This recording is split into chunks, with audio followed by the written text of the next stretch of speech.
Hi, my name is Misha, and today I'm going to be showing you a vegan day in Thailand. Hi, my name is Adrian, and I'm going to show you how to veganize a Mexican breakfast, lunch, and dinner. Hey folks, my name is Eden, and today I'm going to show you how to make a veganized Ethiopian breakfast, lunch, and dinner. For breakfast, I made Patongo, which is crispy fried donut and fresh soy milk. I start by adding soybeans to a bowl with some water and soak them overnight. After they're done soaking, the beans will look plump and hydrated like this. What I'm doing here is removing the skin off the beans. You don't have to do this, but I noticed it gives the milk a much smoother texture.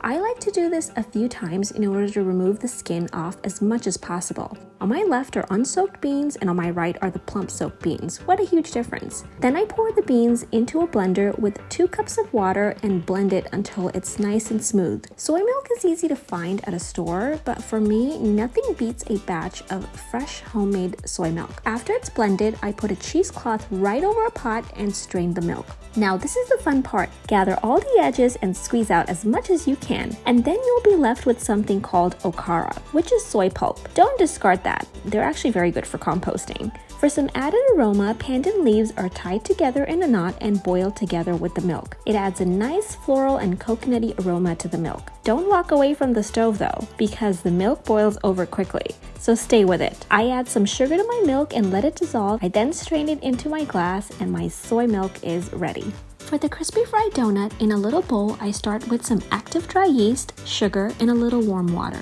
Mix it and combine it well, and set it aside for 10 minutes to allow it to get bubbly and foamy. For the dough, I use a heaping cup of bread flour, tablespoon of sugar, half a teaspoon of salt, half a teaspoon of baking powder, water, and the foamy yeast we set aside earlier. Then I start kneading. Infuse the dough with love and knead away. You can add a splash of water if it's too dry. I recommend using your hands instead of a machine because you have more control over the texture.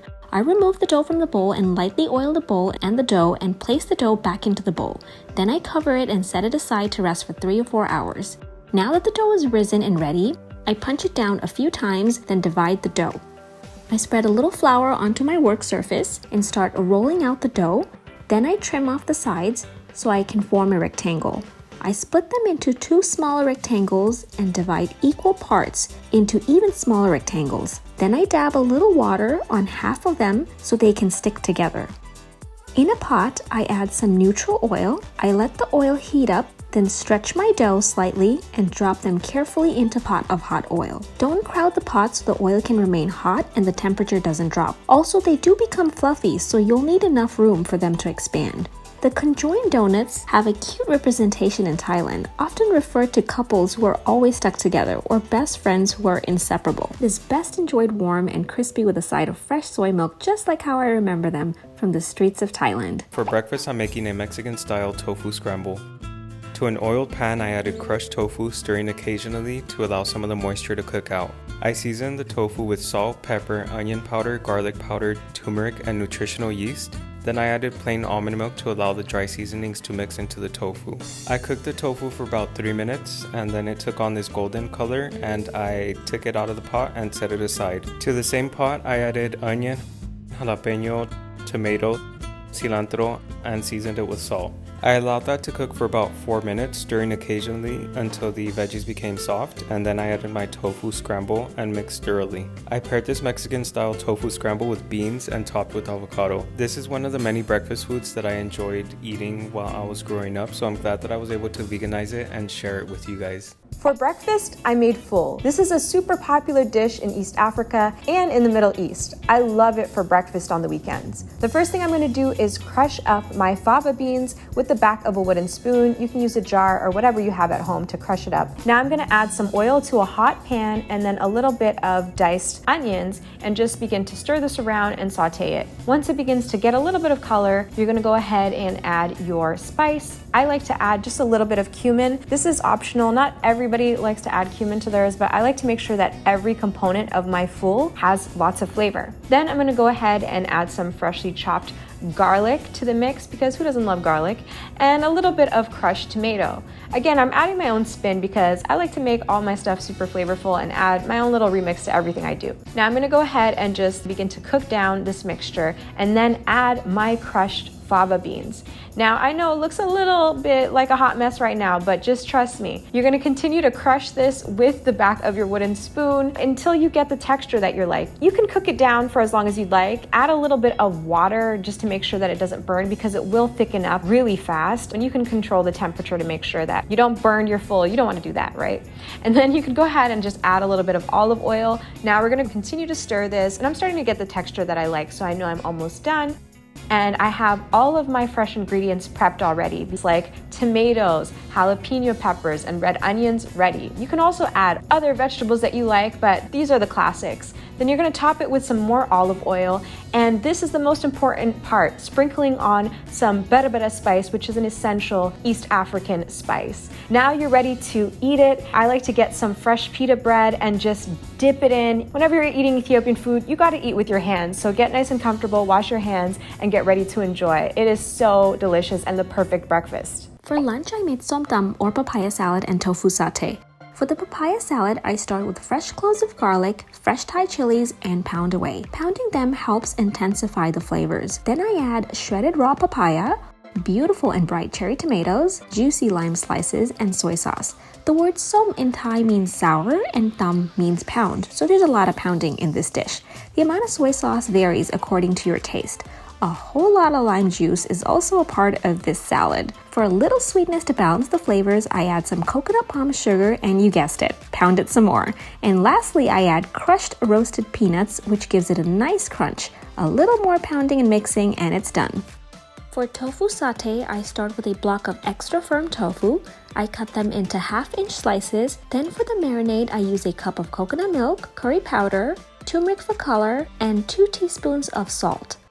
I mix until everything is well combined. Then I place the tofu that I cut earlier in a bowl. This marinade is what makes the tofu so flavorful. Make sure to coat each piece of tofu thoroughly. For the peanut sauce, I added some coconut milk, red curry paste, yellow curry paste, coconut palm sugar, and a little salt, and brought that to a boil to thicken. Now I'm adding roasted crushed peanuts, and the sauce is ready. Now I carefully thread the tofu onto some bamboo skewers that has been marinating for 3 to 4 hours, or it can be left in the fridge overnight as well. This is an easy dish that is veganized and adapted from the popular chicken satay that is a staple food for locals in Thailand. Somtam is a beautifully balanced salad with the perfect mixture of sweet, salty, tangy flavors all on one plate. Tofu satay make the perfect starter or main for any vegan meal and is sure to be devoured in a matter of minutes. Somtam does not require the use of any utensils except for your beautiful hands, and it is typically enjoyed with sticky rice. The star of this dish is the peanut sauce that everyone fights over, and it is accompanied with a delicious pickled cucumber relish. This dish transports me back to my childhood dinner table with my family. What an explosion of flavors!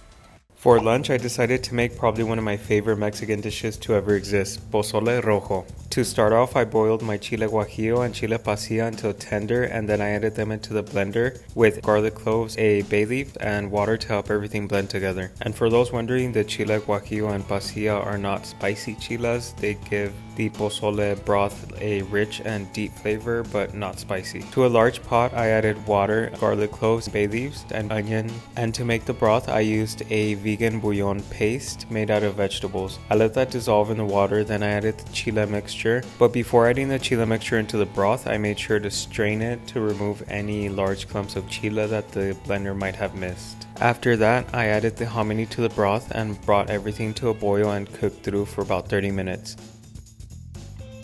I personally love pozole because it reminds me so much of family and holidays. My mom and grandma would always make pozole to celebrate special occasions, so the flavors of pozole automatically take me back to my childhood. I hope you try this and I hope you enjoy.